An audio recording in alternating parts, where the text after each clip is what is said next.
Let's bring in Jonathan Turley, Fox News contributor, George Washington University law professor. Professor, good morning to you. You know, the president last night said he was optimistic, but then again suggested that, he wanted to make sure that what goes on from this point forward is completely legit, and he might go to the Supreme Court. Our question is, what could he possibly go to the Supreme Court and say? Well, I would be surprised if some of these challenges do not make it back to the Supreme Court.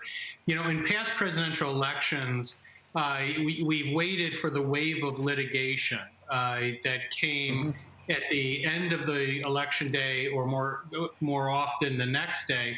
In this election, we started in the red zone. I mean, we had already been to the Supreme Court.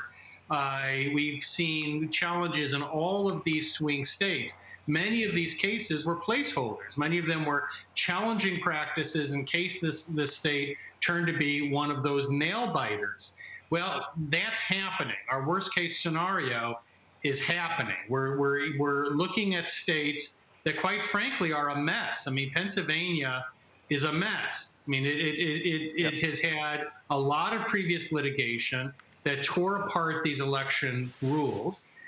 So you have these controversies. In Pennsylvania, they will take ballots after election day as long as they're postmarked. But even if they're postmarked and you can't clearly see when they were postmarked, they're going to give the benefit of the doubt to the voter.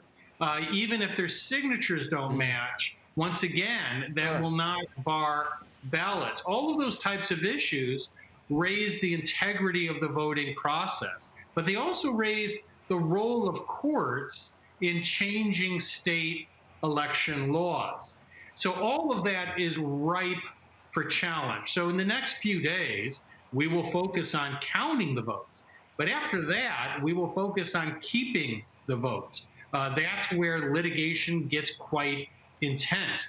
We do not have at this time the type of blowout that would make litigation largely irrelevant. Right. What was your reaction when you found out that Republicans, it looks like, will take the Senate? Because there was that worry from conservatives that they would try to stack the court and add more Supreme Court justices if the Democrats won. Well, the threats against the Supreme Court were a source of really deep concern for many of us. And indeed, I think that was a blunder of the first order by Joe Biden. Many Americans would vote for him, but would have serious trouble voting for anyone who was willing to consider taking a hatchet to the Supreme Court.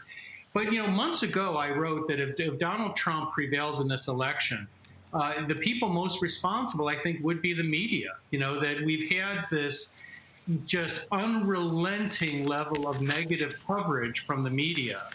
And I think the result was that a lot of voters were turned off by it. They certainly turned off the news. Yeah, the impeachment were the good old days. The pandemic is all his fault. He never does anything right. And after a while, with Twitter and Facebook freezing his account, it becomes this, and with them putting all the money into everybody against him and Republicans, I think the American people stood up and said something, and we'll see what happens. But my last question to you, Jonathan, is in these states that look like they're going to be decided by 1%, Wisconsin, Michigan, maybe Pennsylvania, perhaps Georgia. If you don't like the outcome, do you have a legal right to challenge it, especially with so many absentee ballots, absentee ballots, to go in and just look at all these ballots and make sure there are signatures, make sure they're filled out correctly, make sure they shouldn't be provisional or no longer in the hopper? Or live? Absolutely. This is a target-rich environment for litigation. There is every right in the world for both camps to challenge the counting of these ballots. There are conditional and provisional balloting. There's controversy involving how these ballots were sorted and stored. All of that can legitimately be brought to the court and will be by both parties. So this could very well be decided in the court. And the only good thing is that all of my political commentator friends will be taken off to television in favor of legal analysts who should have been here all along.